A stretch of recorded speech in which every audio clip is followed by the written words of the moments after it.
Partir sert à mieux revenir et dans cette vidéo je vais t'expliquer cette notion qui m'a permis de débloquer pas mal de choses dans ma vie puisque dans certains cas c'est bien de partir complètement en fait, de pas essayer de te battre, de juste partir.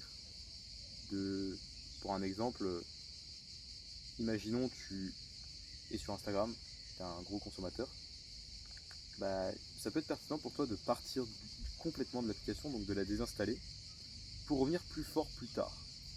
Ou par exemple je sais pas, tu es un artiste, que sais-je, ou je sais pas, tu aimes bien la politique, il y a une période de ta vie où c'est intéressant de partir de cet univers-là afin de mieux revenir. Parce que quand tu pars de ça, tu arrives enfin à ne plus être gangréné par certaines choses de ce domaine-là. Surtout, ça laisse la place à l'introspection. L'introspection, c'est sûrement la chose la plus importante possible en fait, parce que c'est elle qui te permet de digérer tes échecs et tes réussites afin d'en tirer des conclusions qui te permettent de t'améliorer en tant que personne et de ne pas refaire certaines erreurs ou de comprendre certaines réussites, du pourquoi du comment. Donc c'est très important. Et d'ailleurs une des meilleures habitudes pour ça, c'est juste de regarder l'horizon.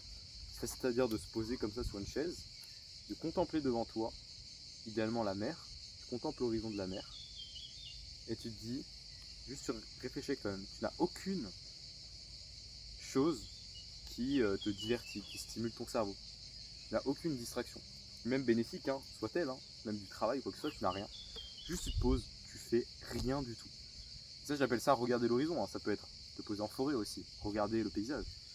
Mais en tout cas c'est se poser et ne rien faire du tout. Parce que quand tu commences à faire ça, tu prends conscience de qui tu es, tu prends conscience de ce que tu as fait, et donc tu es trop fort. Tu es vraiment trop fort. Et dans notre quotidien, il n'y a presque aucun moment où tu es avec toi-même, en connexion avec toi-même, à parler avec toi-même, en introspectant sur ta vie. Tu n'as plus aucun moment. D'où l'intérêt de maintenant d'en prendre. Quand tu prends l'enfant euh, du 19e siècle par exemple, ou du 18e siècle, il s'ennuyait un nombre incalculable de fois. L'enfant de maintenant est constamment stimulé par les jouets, par le téléphone, etc. Donc quand tu arrives à recréer cet environnement des enfants de l'époque et des humains d'avant, qui pour moi l'ennui c'est une des choses les plus importantes parce que comme je te dis ça te permet d'introspecter sur toi-même, quand tu arrives à repasser ces moments-là, tu es plus fort que les autres.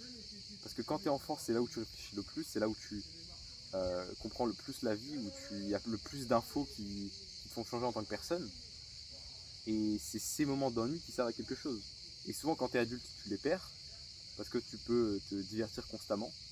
Et donc tu perds aussi cette réflexion qu'ils ont amené la plupart des hommes intelligents de ce monde et qui ont bouleversé leur époque aux conclusions que ça a apporté. C'est un peu pareil avec l'école. L'école, dès que tu vas essayer de penser par toi-même, ils vont directement te couper les jambes et t'arrêter dans ta lancée, puisque un ordre établi, il ne faut pas qu'il y ait des gens qui apportent une réflexion nouvelle qui pourrait déstabiliser l'ordre. Et ça c'est pareil avec les phases d'ennui. Si on est constamment stimulé, c'est parce qu'on est esclave de nos pulsions purement intellectuelles, c'est-à-dire on est dicté par nos niveaux de dopamine. Le divertissement, ça crée de la dopamine, c'est cool. Et surtout quand tu es en connexion avec toi-même, c'est inconfortable parce que tu penses à des choses, à tes peurs, à certaines choses qui ne sont pas forcément agréables à confronter. Et cet ennui, il sert aussi à ça. Mais c'est pour ça que personne ne le fait, parce que c'est désagréable et c'est mieux de faire quelque chose qui t'apporte de la dopamine. Donc mec, si tu m'écoutes, j'ai envie de te développer personnellement, rien qu'un peu, cette habitude, elle est essentielle dans ton quotidien. T'ennuyer et ne rien faire, juste réfléchir.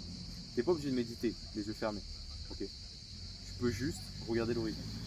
Le tout, en gros, c'est juste que tu parles à toi-même, en connexion avec toi-même. Pas de manière volontaire, pas ok Noah, bon là on est là, c'est juste, tu ne fais rien. Et tu verras que les réflexions viendront à toi. Et ça mec, c'est trop fort. C'est ça qui m'a métamorphosé entre guillemets, de prendre ces moments où tu regardes l'horizon. De plus, si on revient à l'idée de base qui était partir pour mieux revenir, ça participe aussi à ça parce que quand tu pars d'un domaine pour revenir dans le futur meilleures, phases d'introspection, elles sont essentielles. Par exemple, moi, à l'âge de 14-15 ans, je suis parti de tous les réseaux sociaux.